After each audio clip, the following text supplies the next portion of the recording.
Hello, welcome back to the Creative Differences Podcast. I'm Dallas, and we are once again talking about a high school movie with a bunch of actors in their mid-20s. Hi, my name's Gaby, and why is this movie so sad? Hi, I'm Colin, and yeah, it's like, yeah. It's like, yeah. Honestly, same. And I'm Demi, and I'm going to try and let the others do most of the talking this time around. Welcome to another episode of Creative Differences Podcast, your one-stop shop for movie reviews, Fancast Fridays, Throwback Thursdays, and a number of other pop culture-related items. Today, we are doing a Throwback Thursday for Chronicle in honor of its 10-year anniversary. Yep, it's been 10 years since these actors were 25. Holy smokes. Hitting that a little But hard. also, Dane DeHaan does not look 25. He definitely looks 18. I was like, oh my God, a baby. If you have to cast a 25-year-old, he was the one because he looked 17. Okay. He It's like Tom Holland. looks like... Okay, so... Oh, here we go. Oh my God. We have talked in another podcast that we did About Spider-Man. that may or may not have come out before this one, about people who live in sewers. Dane DeHaan looks like Thomas Brody Sangster, but raised in a sewer. Dude, that's mean. That's very mean. You're Colin, I don't know why you decide to say these wretched things on this podcast. Listen, Colin chose violence. Sewer is fine. He creeps me out. Guys, It is the eyes. The eyes are unsettling, but it looks like he died of consumption in the Victorian era. I can't deal Dallas with it. is going to ask you guys to subscribe to our podcast, and I don't know if you guys are going to want to after what just happened just now. I mean, subscribe for the bangers. If you're Dane DeHaan, or I'm sorry, you personally know Dane DeHaan, I'm so sorry. You probably won't subscribe, but everybody else, please like, subscribe, share. Are the people who like him the Dane DeFans, or how'd that work? That'd be is that great fan cast. Yeah, fan I don't know. DeFan? I don't know. Anyway, please like and do all that stuff, because otherwise we made Gaby watch this depressing ass movie for nothing. Yeah, please get his views, because it made me sad. I was like, do I want to have company today? The answer is I do, but I had a fun time watching her reactions to it. That's for damn certain. So let's start with our first question. Actually, our first question is going to be something different than usual. Gaby, did you actually watch the whole thing? Did you make it? I made it. Okay, cool. I almost cut it off. Like when he was starting to scream and shatter things, I was like, I'm gonna shut it off. And then I went and looked at the time and I was like, I guess I'm not gonna shut it off. Cool. All right. Well, so let's move on to our second question, which is, when was the first time you ever watched this movie and what was your reaction to it? Gaby, we just found out this was your first time. Yep, that was my first time. Yeah, sorry about that. But I'm not. Of course not. Wow, Jesus Christ. No remorse. Yeah, no Gaby, sympathy. I'm sorry. It's okay. I get it. She's like, you're here. That's what matters. True, I am glad that you're here. Honestly, yeah, it's been a while since you've been on an episode, so yeah.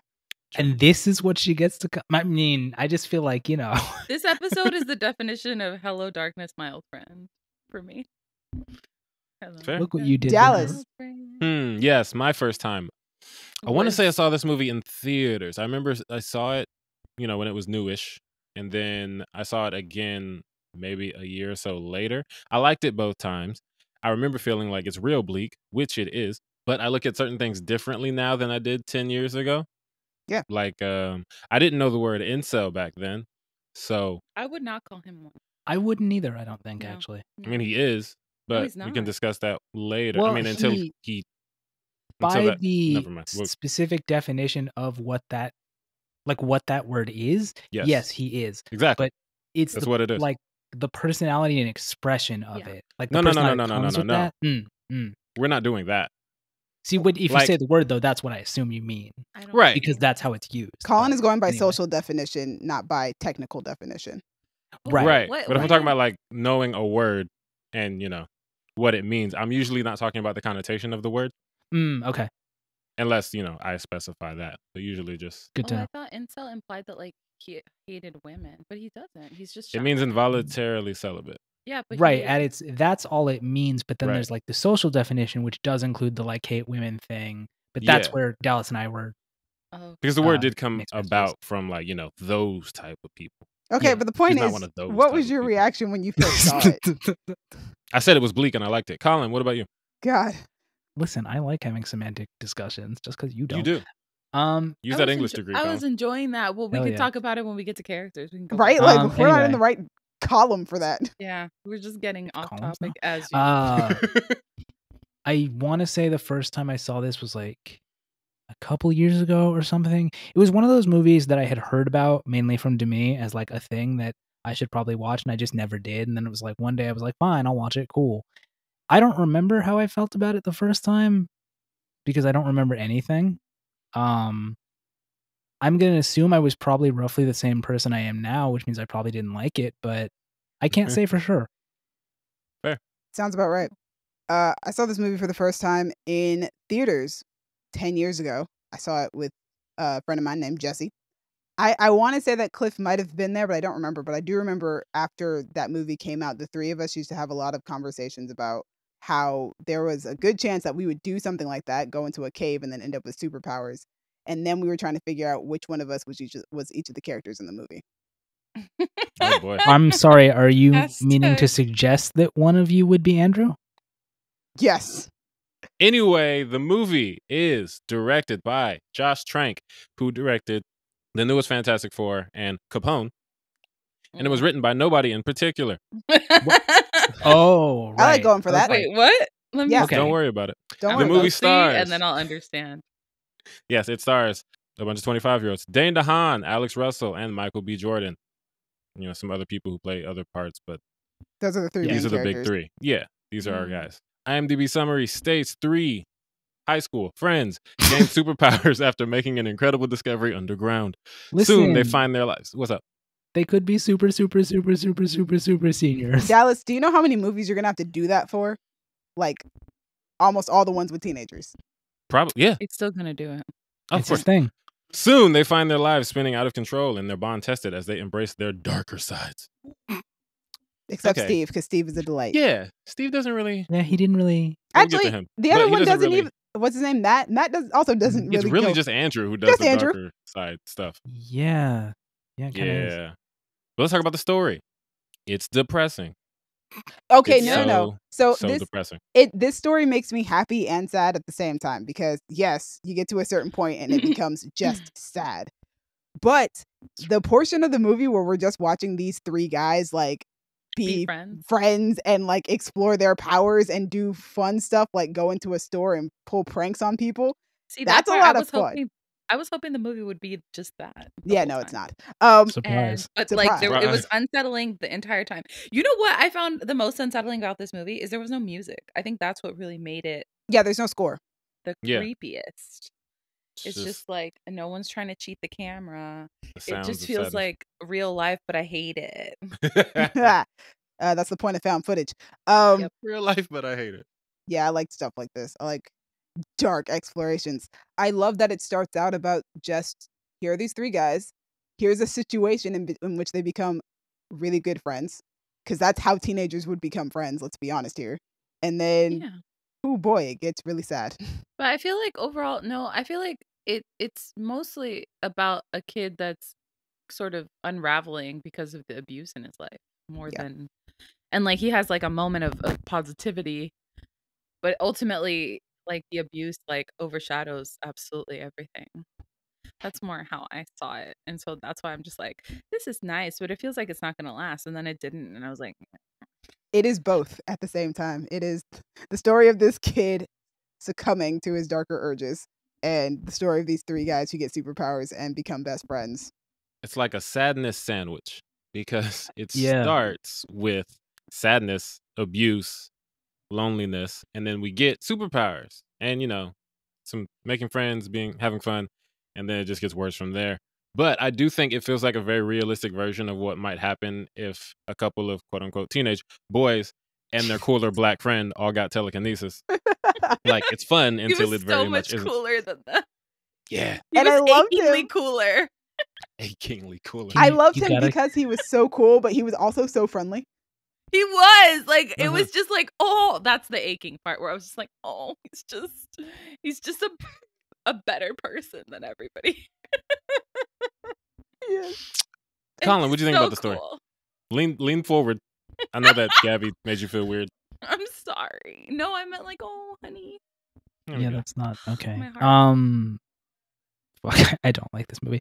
I see. To me, the problem with this movie is it's realistic until it isn't, and I don't like either part. What part is It's like Interesting. it's like realistic until the last, for me, like 20 minutes, and I don't like either part of that. Like, I don't. The realistic part is just kind of sad. And then the end is just sad, and it's just sad all the way through, and it's like I don't rock with this at all because I don't feel like it's realistic. For part of it is like I don't think that it would go the way that it does. I think the first half, sure. I think the last half, no. What do you consider to be like the halfway? Okay, like, I'm not where saying it starts half. to get. Half is not. But like, yeah, what's the part where you're like, this is realistic, and then this isn't? Probably where he puts on the firefighter jacket and starts. Probably about there, actually. Yeah, now that you mention it. That just felt like, I don't know. This story is not for me. Do you feel like the, I guess, like violent crime aspect of it is unrealistic? Kinda, yeah. It's, well, the crime, no. The violence, yes. Interesting. Like, that was just, this guy sucks, I guess. Which, okay, maybe that guy does suck. I don't know. I just didn't rock Andrew with it. did kind of suck, but like in a sad way. Just like in a, I feel so bad. He was kind of pushed to like, suckage. Well, it's like what do you call it? He was so I listen to Serial Killer Podcast, Oppie. Yes, you do. So like a lot of the podcasters I listen to, they're like, feel bad for the child, not for the adult, because you could go through abusive situations and still come out normal or still choose to be normal. These people chose to start killing people, whatever. But like when you start hearing about the childhoods of these serial killers, a lot of them, it's just like horrifically bleak, where you're just like, honestly, I get why they became these horrible, horrible adults. Like, I'm not saying it's fine that they killed people, but you see why, like, this child that was shown immense loneliness and abuse and horror became this awful person because they were not given any sort of empathy, right? It's a cycle that never ends. Exactly. And that's where like Andrew comes in, where he's just like this kid that doesn't know what to do with these new powers, and he's just living this super bleak existence where like the one parent that's shown him any kindness is bedridden and dying, and he can't do a thing to help her, while the other parent that's perfectly fine is just an unbelievable piece of shit. And he's got this like, you know, he has to kind of keep it reined in, but you're gonna explode at some point, and he just explodes in like this horrific fashion. And the problem is that he explodes when he finally has the power to do something about it. Kind of, but also, I mean, yeah. That's the big issue. Yeah, superpowers now. He does have superpowers, but like you gave a kid who doesn't know what to do with power an immense amount of power. Yeah, and then he fucks it all up because he doesn't know what to do. But he's also used to just like having to be so constrained. I don't know. I just feel bad for him the whole time. Well, we're clearly talking about characters now, so I was gonna say that was a good segue. Yeah, it's a fun episode, isn't it? It's just so sad. I feel so bad for him. I think that this is a good movie to talk about characters in, because each of them have a very they're very dynamic in the way that they all have very different personalities and they all have very different motivations. And like Matt and Andrew are interesting because they kind of start off the movie at very different places, and they kind of meet in the middle at a certain point, and then they diverge again and go to be who the other person was at the beginning of the movie, kind of. Because Matt starts off, I'm trying to be cool and I've got a certain amount of power and privilege being popular or whatever. And then he gets these powers and he realizes with this power comes great responsibility. He realizes that you can't be abusive with these powers. So we have to have rules. Yeah, we have to have rules as to how this works. Whereas Andrew, who you would think would be the one to be like, we need rules. Because he's the, meeker one. He's the one who's like, nah, let's go all out. But I feel like it also makes a lot of sense for Andrew because of this shitty ass life, right? Yep. He finally has a bit of power that he can do something with. And he, like, obviously, because in his normal life, he's super constrained and limited and abused. You could tell, like, it makes sense that he wouldn't want to limit the one little bit of power that he has. Yeah. Andrew,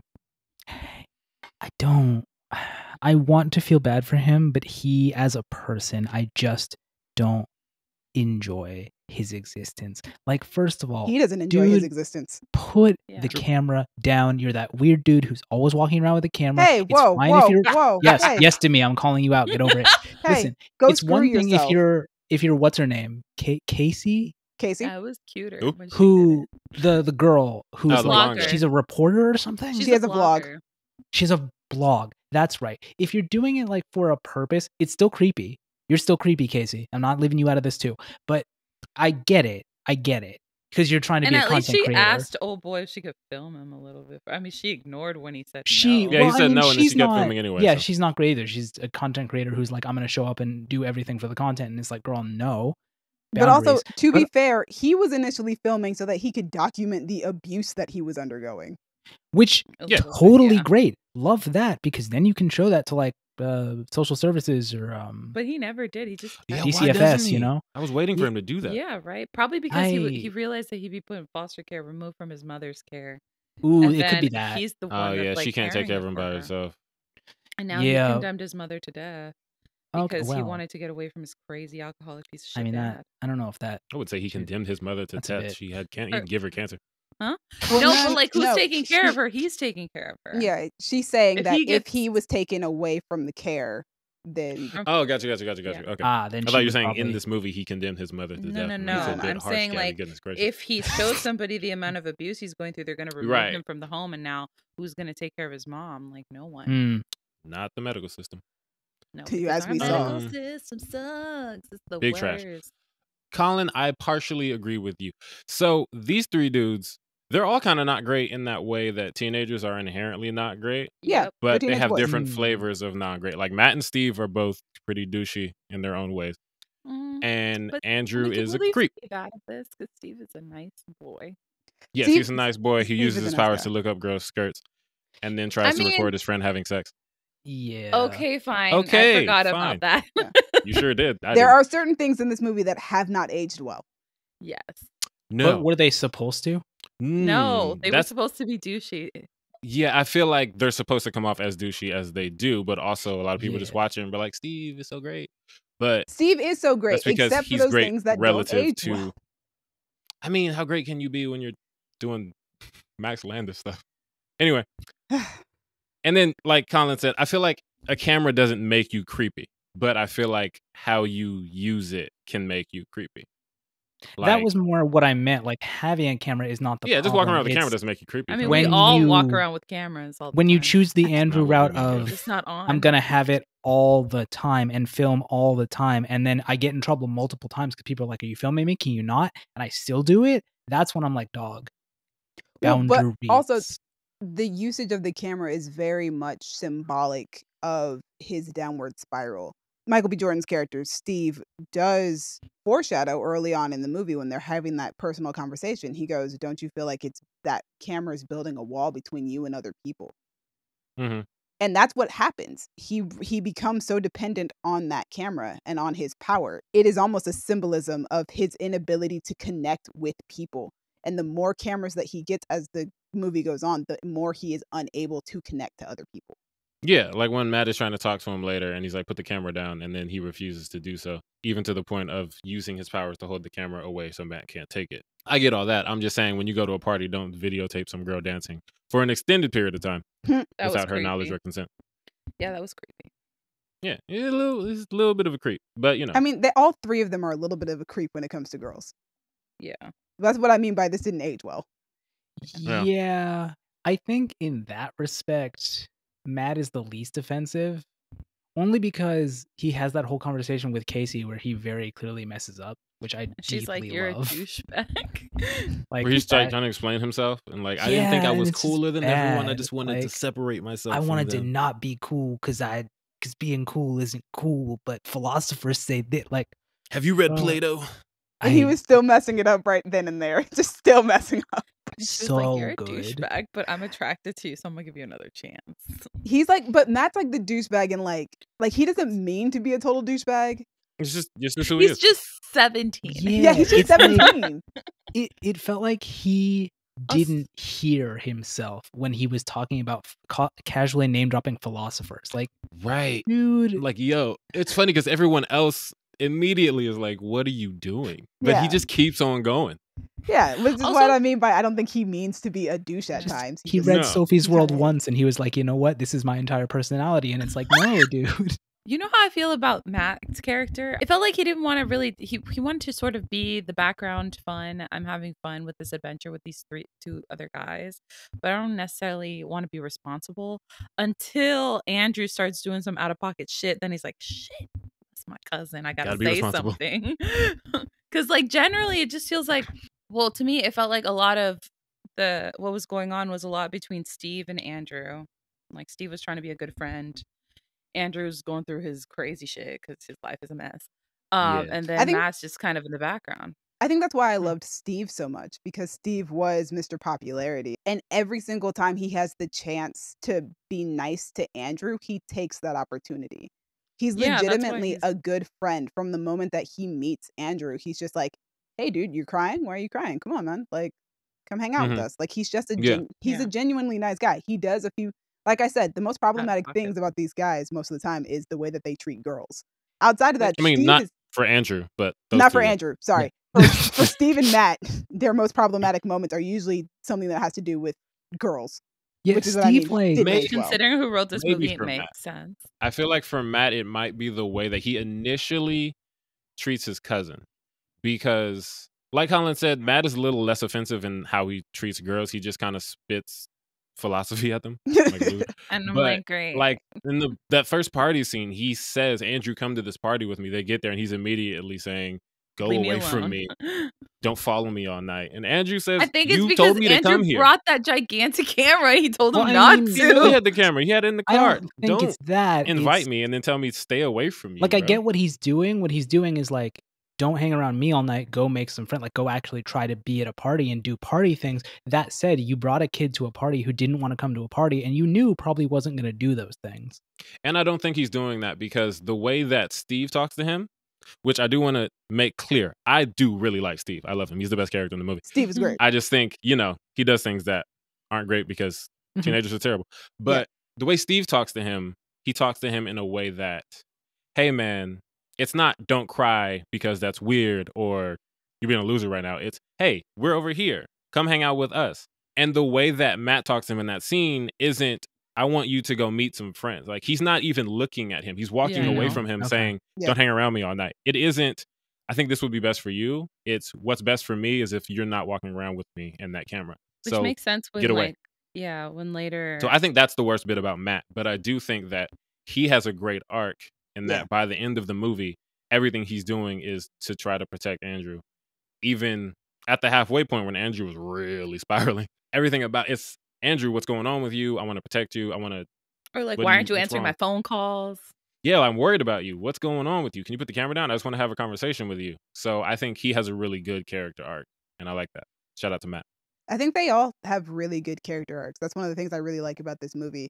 For the most part, we've been saying that these are regular teenage boys. They feel like actual teenage boys, especially back in 2012.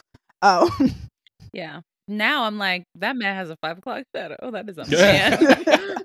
Like, Michael B. Jordan is grown. See, I feel like I agree with that, and I don't, only in the sense that I wish we had gotten a little bit more of what was going on behind the scenes with Steve. Because he talks about how his family is having trouble, and you get the sense that, he is this popular, cool dude, but there is some other shit going on, and I feel like we don't get into that enough. the movie could have been longer for the sake of that, at the very least. Or, the thing that happened to him later in the movie just couldn't have happened, and we could have Right? kept it pushing. But anyway. You needed something Right. else to continue Andrew's spiral, something really, really big. So one of the things that I was curious about watching it this time, I was like, so does Matt and his family not know that Andrew's out here being abused? Because that's his cousin. Ooh. Like, Yeah, I don't think they know. Well, Because otherwise, why is they might Matt not, acting like this? because Matt says, in that when they have that conversation where Andrew's like, Matt, do you like me? And he's like, yeah, I do. I didn't want it. You were hard to talk to. So I got the sense that they weren't really close at all. Maybe they didn't see each other often. So if it's like well, because I was gonna say maybe they go to each other's houses every once in a while, then the dad would put up a good front. But I guess if Andrew was alone with Matt's family, he never said anything. why? Yeah. How? First of all, how can you? And second of all, I feel like based on the way the dad acts, like, can you imagine if he went to his aunt and uncle's house and was like, "Yeah, so my dad's like just beating the shit out of me every day." Do you imagine what kind of welcome he would get? The same kind he gets now. Worse, probably. He'd probably get beat worse. It'd probably be like, how are you bringing other people into this house? This is not their family. Why are they talking to me about you saying X, Y, and Z? Like, it's probably why he had to turn to that camera. Yeah, I just thought that was very interesting. I was like, so nobody knows that you're just suffering. Yeah. Which makes sense why he spirals, because he's just white knuckling his way through it. He's like a kid that doesn't know how to deal with this level of abuse. And now he has power, but he's like, what the fuck do I do with this? All he does is cultivate it and grow it, but for why? That's why I really I love and hate the scene where Steve dies, because obviously I hate that Steve dies, but I love that Steve is like, hey, talk to me. Your dad beat you up, didn't he? Your dad can't do that to you. Like, come down and talk to me. Let's talk this out. Like, Steve really cared, man. He genuinely cared with his whole heart. Matt did not answer that phone call, and he did and that's the thing is, like, it makes sense that Andrew reached out to Matt because that's his cousin, right? Yeah. But as soon as the person you need to at least answer the phone doesn't do it, like, fuck this place, and just goes into the sky. Yeah. I did like that Steve was always trying to help, be caring. Except for at that party. It was weird. But yeah, I don't think he was going to go in drunk. there. I don't think he was going to go in there. He went in there after the girl came out with the vomit in her hair. I think he was just going to be like, yo, my friend's losing his virginity back here, and then go back to the party. I would very much like to believe that, but I was really worried. Like, please don't go in there. I didn't have the sense that he was going to go in there because he was doing it from far enough away. And he wasn't really approaching. It just felt like he was just being belligerent in front of the door, like, ho, ho, ho, my friend's in there, fucking a girl. And then he was going to leave. Let's give him the benefit of the doubt and say that is. I'm going to give him the benefit of the doubt because I love Steve. Also, fun fact, the girl that Andrew pukes on, the actress who plays her, is actually Dane DeHaan's wife.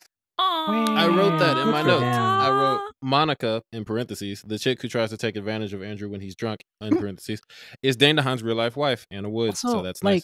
Okay, so what does she call him? Like a disgusting weirdo? Because probably something of that nature. Because he vomited on her when she was because he was he's drunk. Like, it's not enjoyable. It sucks. I get it, but I feel like it's not fair to hold that against him as much as she does. Also, girl, why are you telling the whole school this story? I would not want anybody to find out about that. I would do, though, to be honest. You would tell people? I don't want anybody to know that somebody threw up on me? Actually, no. I think people would find out because I would have run out if there was vomit in my hair. Girl, if you run out fast enough. But then she was still talking about it at school the following week. Like, no, don't talk about it. Probably not. I probably wouldn't. Yeah, it's kind of rude. That probably would come up when I was drunk. I'd be like, remember that time you threw up on me when we were trying to hook up? Oh, let's move on. But even then, right, your tone is like, good times. Yeah, I'm not calling somebody dirty and gross. With her, it's like, oh, you're the worst. And I'm like, he didn't mean to. Well, not only he didn't mean to, but like it was literally like a completely involuntary thing. You knew he was drunk. That happens sometimes when you're drunk. Like, okay, calm down. Also, he's not the one preying on a drunk person. So maybe you should be yelled at, Monica. Is she not drunk? I don't know. It's hard to tell because he's clearly drunk. Oh, 100%. And she's like, hey, hook up with me. But, she might have a higher tolerance than him. Yeah. But it looked like, okay, this dude's definitely drunk. I mean, he has a low tolerance. He says at the beginning of the movie that he doesn't drink. Yeah. Which, makes it clear to her and everyone else that he's drunk. But teenagers are terrible. So, visuals and sound. Here's the thing. I do not like found footage movies.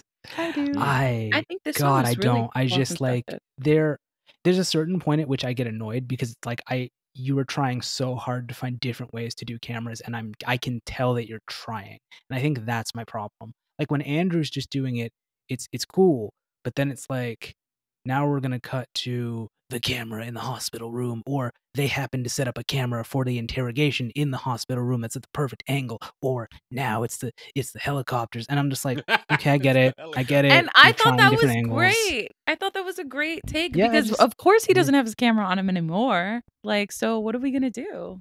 I feel like I don't feel as strongly about it as Colin does because, if you make it work in a way that fits the story, make it fit the story.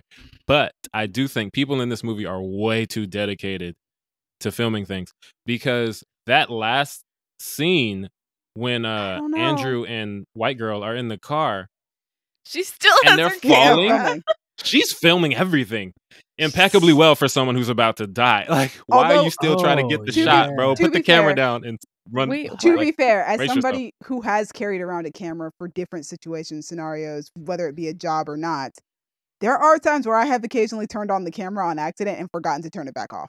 To me, I'm not giving you that for that situation. Gabby, you seem confused. So the situation No. I'm talking If about. I'm about to die, I'm No, definitely I know forgetting what to you're turn talking off about. my camera. Okay, why'd you say what, Gabby? I didn't think that angle was very good.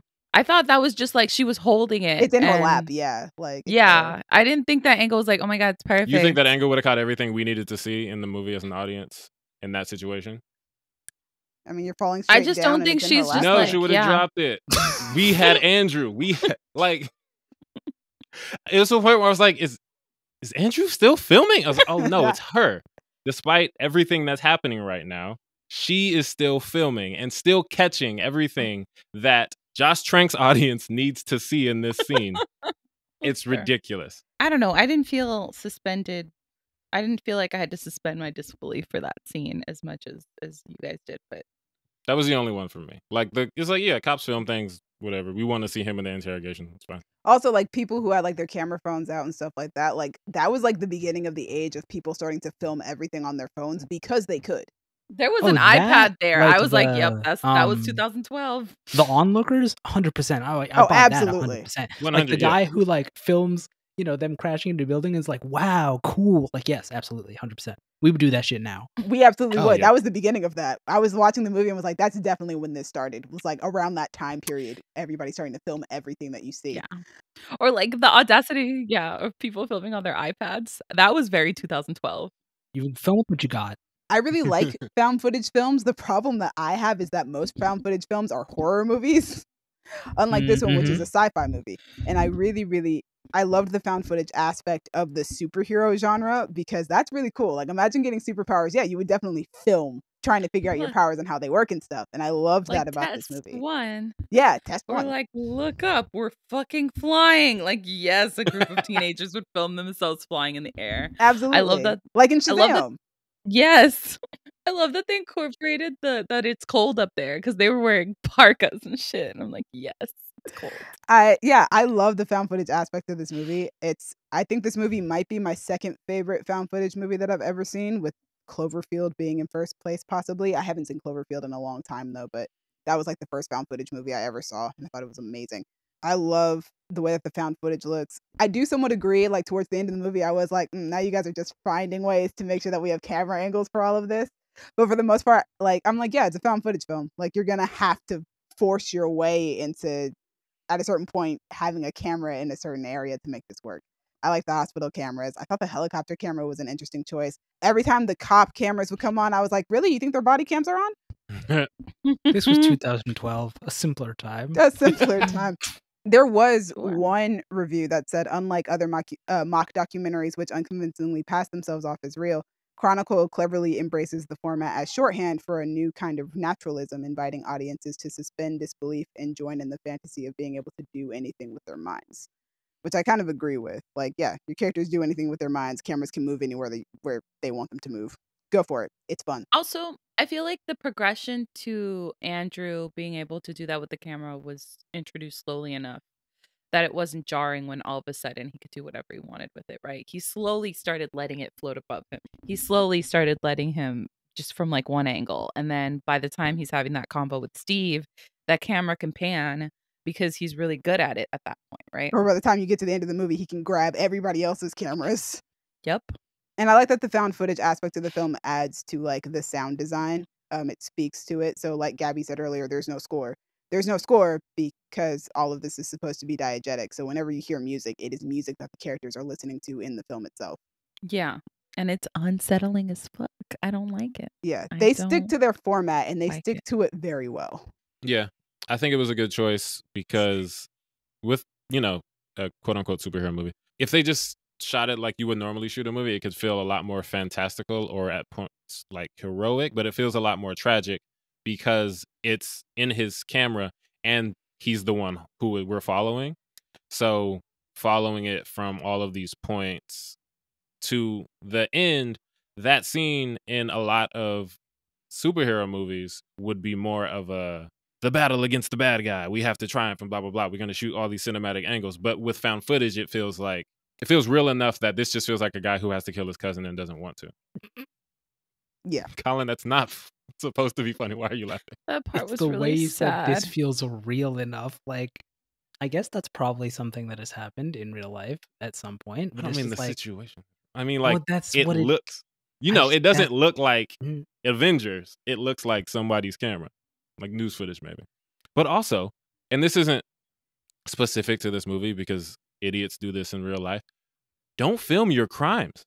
Yeah. Why? Why are you filming so many crimes? I get it Right. when it's like the camera in the store. Obviously, you can't control Right. that. But you go out to those douchebags and you're like, let me film this?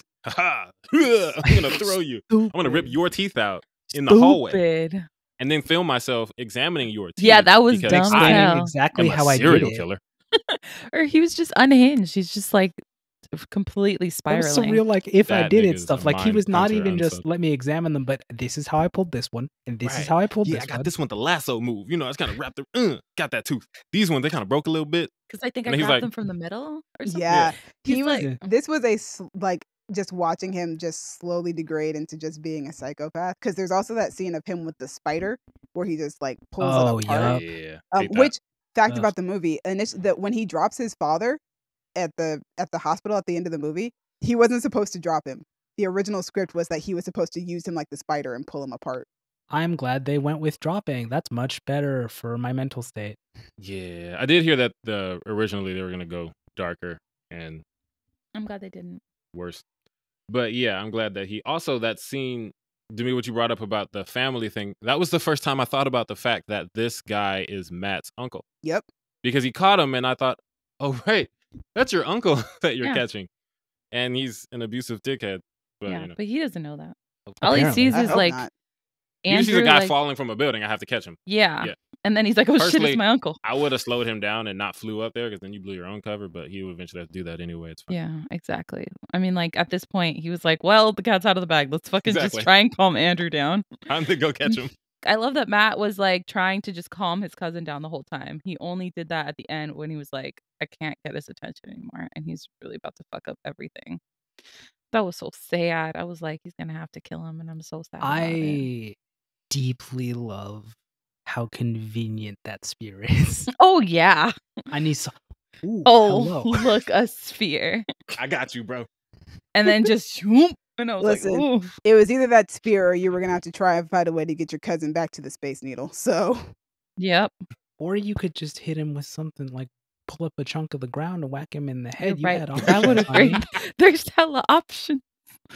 But that The spear's spear more is nice and cinematic, Colin. clean. Oh, absolutely. Oh, that was 100%. so sad. I was like, ugh, I hate this. But I guess the movie's over. basically, So I yeah. guess I'll finish. Yeah, so favorite I aspect don't of the like it. movie. None of it.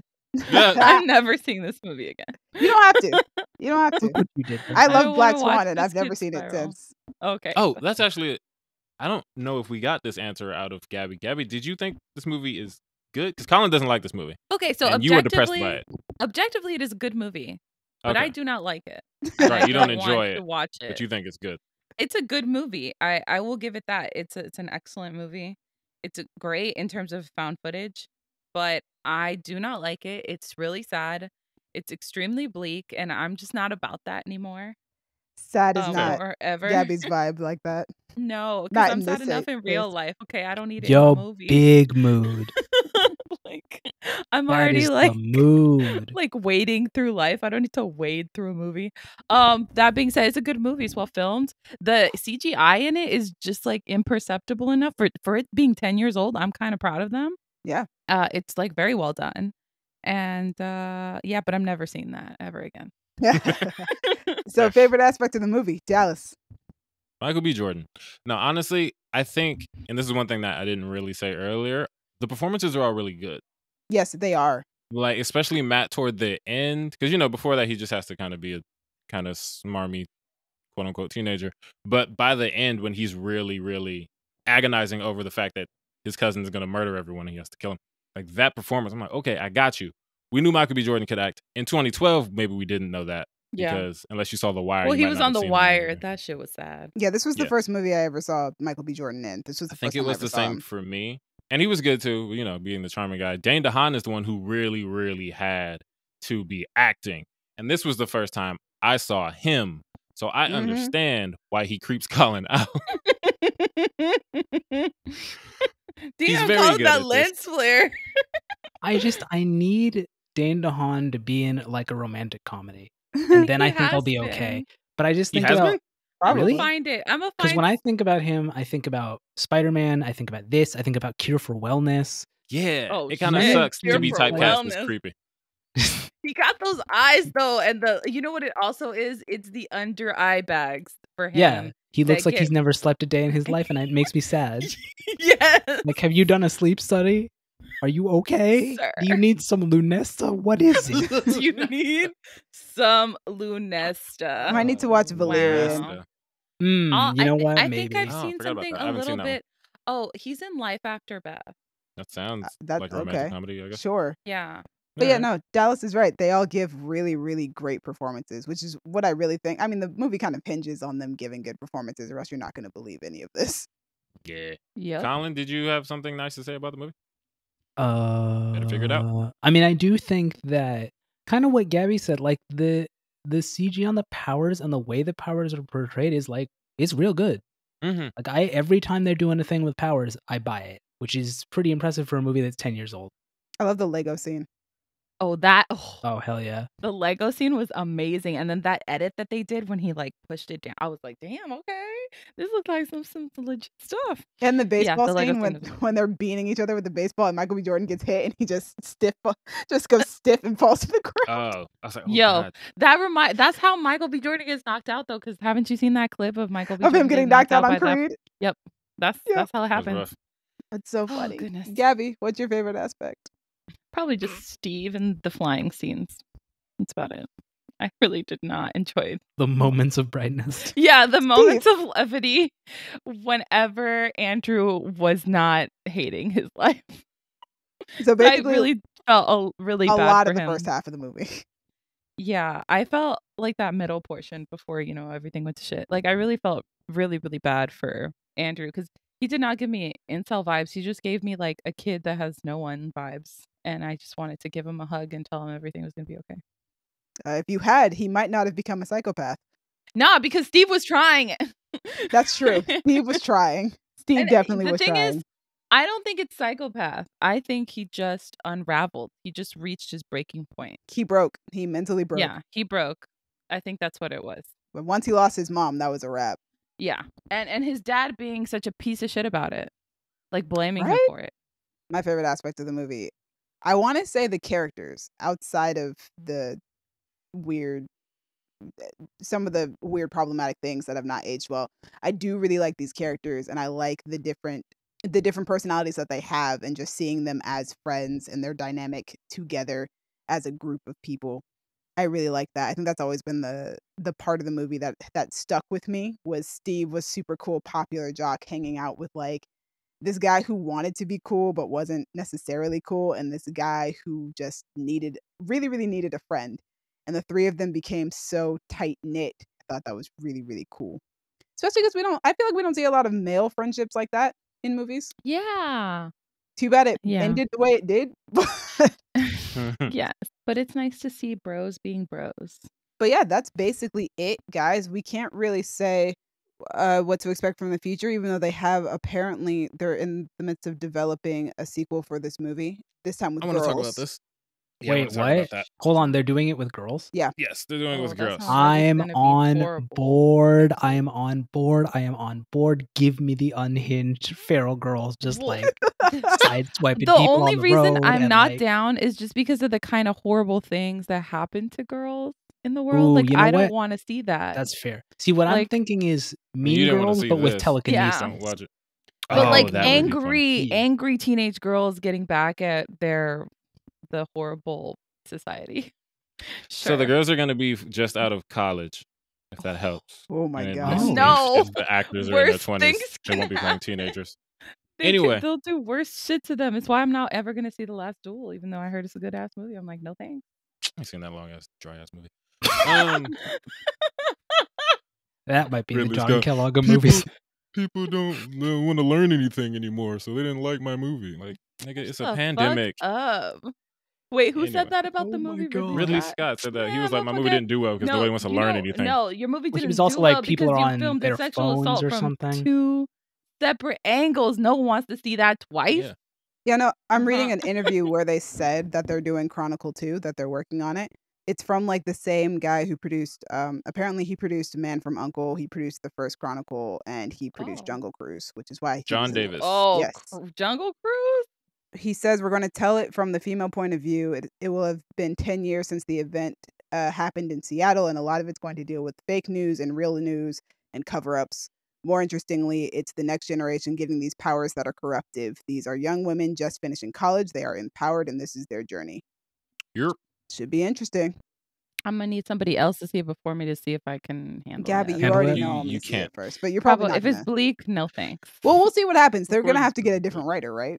Yeah. And Well, one would probably a different hope, director, too. but ooh, Yeah. But yeah, speaking of different director, I want to talk about this thing that I read today.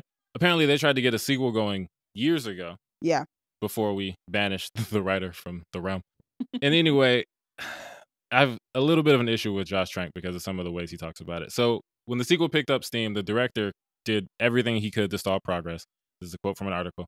And this is a quote from Josh Trank. I made it difficult for them to set up meetings. I was dodgy about stuff because I really didn't ever want to see Chronicle 2 happen. That was my worst nightmare. First of all, I'm not doing it. Second, if somebody else does it, then you know it's going to be a piece of crap. And here's the thing. oh boy. Like, if you make Chronicle and then you don't really want Chronicle 2 to happen, that's understandable. Even if you don't want to be cooperative, then, honestly, just remove Walk away yourself from it. and not associate yourself with it. But the notion that, oh, I'm not doing it. If someone else does it, then it's going to suck because it's not me. Like, what kind of douchebaggery? Right, like, Do you think you're dog, the only one who can tell this story? And maybe this story, the way you've told it, like, these are your characters. So I understand that. But right. But it's we also not. don't But they know. For all died, we so, know, like- the sequel could have been what they're doing now, like 3 other people somewhere else or whatever. And it's like, yeah, other people can do that, dog. Yeah. Yeah. You created a quote unquote real world and gave people superpowers. I think he's People also been doing hella that. attached to it because, as we said, he who should not be named. It wasn't just his story. I think Josh Trank also, he's credited with the story for Chronicle as Yeah. well. So that's probably why he has much more of an attachment, because he legitimately helped create the story and form it. Yeah, I don't have an issue with him like being attacked. Like, this is my story. Yeah, I definitely I have do some protectiveness think over that it. it's messed up to say that just because somebody else is directing it, it would be Doesn't crap. mean it's gonna Like, be crap. you don't Yeah, know no. that. That's arrogant AF. Yeah, just don't be a dick about it. That's rude. You don't know who's going to be signed on to this project. Yeah, it could have been like motherfucking Martin Scorsese, and now they're Right? What well, if it was like one of the greatest directors of like all time? Steven we Spielberg don't or some shit. need this movie to be 4 hours long. right? And just full of gangsters. Michael B. Italian Jordan wouldn't be in mobsters. this movie anymore. Right. It'd be Too dark. There's going to be 3 65-year-old Italians. The closest thing to Steve's character would be when they say Mooley. We don't need that. We don't need it. All right, guys. I think that's all we've got for you today. Oh, well, there goes us working with Martin Scorsese ever. Listen, I didn't say. I mean, we were hating on him. I want no. I want it to be known. I didn't say any of this. That's true. Demi has a shot. she becomes Italian? I don't. No, Gaby, he See, doesn't know you exist. I'm not pale enough. Okay, so am I wrong? You're gonna look at me and tell me that I'm wrong? Am I wrong? I'm not gonna look at you at all. I'm just supporting you. We can cut that out. Well, I said keep it because it's hilarious. But yeah, anybody got any final thoughts on Chronicle? yeah, I think for the time that it came out, it was a very different superhero movie. I think it still is a different superhero movie due to the format alone. I agree with you. We have definitely since then started branching out a lot more with the stories that we tell with superheroes and kind of subverting the genre and exploring a lot more darkness with them since then. But it definitely was one of the first superhero movies that went a darker route, like a very pessimistic one. Yep. But yeah, I like it. You know, it's sad and it's bleak. Personally, I'm very happy as a person. So I can take 80 minutes of sadness at a time. Yeah, Dallas, I feel like that's just me and you. Me and you were like, we're happy. We're cool. Sorry, 84 minutes, I'm yes. not. No. Waking up is a chore. And we're concerned about both of you, for the record. No, but that's a mood, though. Right, Colin? Me and Dallas are so concerned, guys. There's that special spicy morning depression. Ugh, no That shit thanks. hits. Why is it spicy? Because it really just makes you want to crawl back into bed. You're like, do I want to face the day? Oh, girl, that's if I get out of bed in the first. That's the struggle. We're never getting out. I have to leave bed because I have to report to work. Otherwise, shit. You know, ain't that a bitch? Okay, well, that was Gaby and Colin's depression corner. There's no thirst corner in this episode. Nope. Absolutely not. The splash zone is the sob zone. Splash you with them tears. It's still just as wet. It's just not an enjoyable experience. Oh, God, it's just salty and sad. Guys, Dallas, take us out. Oh, my. Because tears are salty. We know what you're doing. I'm sorry. I wish I didn't, but Goodness you're gracious. getting us out of we're here. ending. We're All leaving. All right. Thank you, audience, for listening to that. Please help. Thank you, Crown Digital, Brandon, and Io for putting us on Spotify and Apple Podcasts. Demi, thank you for editing. Thank you for putting us on YouTube and repping for the people who take cameras all over the place. I guess that was you in high school. I don't think it was high school. It was our senior year of high school. I carried my camera to school with me. I wasn't filming everything, but I brought it to school with me. But you had it with you. Yeah. It was also much smaller than Andrew's, so. Yeah, True. 90s home video camera. Yeah. But also I would take photos with it too. I wasn't just taking video. So. Yeah. Photos are less creepy. Like Peter Parker vibes. Thank you, Gaby, for telling us about Dane's rom-com, because I thought he only did creepy things. Bro, what the fuck? That was a really good point, though. What? Maybe it's just that Andrew Garfield is so much more endearing. I don't know, but Andrew Garfield has a charm to him that's just like inherent. Mm-hmm. Yeah. So if he's filming everything, it's like, that's just Peter over there. Thank you, Colin. Thank you, Colin, for providing the difference in creative differences as you do. Audience, what do you think of Chronicle? Do you want a sequel? Are you worried about Colin and Gaby? I am. Because we are. Let us know in the comments. Reach out to us. Please. Tell them that you love them. Hit us on Twitter at y'all_different, Instagram and Tumblr at Creative Differences Podcast, or Facebook.com/Creative Differences PC. If you want to talk about something less depressing with me, hit me up on Twitter and or Instagram at A King Named Simba. Hi, you can find me, Gaby, on the Instagrams at Stigosoria. I don't know, shit. Tell me what fills you with joy and isn't bleak and sad and apex predator, the stupid line. You can find me on Twitter at DuckBuckGuck. And you guys can find me on Twitter and Instagram at Dreamy Films. Dreamy is spelled DREEMI. Thanks again for joining us. It's been different. Bye. Bye. You guys remember Gaby brought up that movie Life After Beth, which has Dane DeHaan. She was like, oh, yeah, he did a rom-com. Mm-hmm. A few days ago, when I brought up the IMDb tags for that one movie and how wild they were. Yes. Yeah. Cool. So these are some of the tags for a Dane DeHaan romantic comedy. Oh God, here we go. Uh-oh. We have zombie girlfriend, sex with a zombie, kissing a zombie, zombie violence. Yep, that's what happens in this movie. Zombie attack. Yeah, so that's the vibe. And it's just okay. I was so ready to think, oh man, Dane DeHaan did a movie that's not creepy. And yet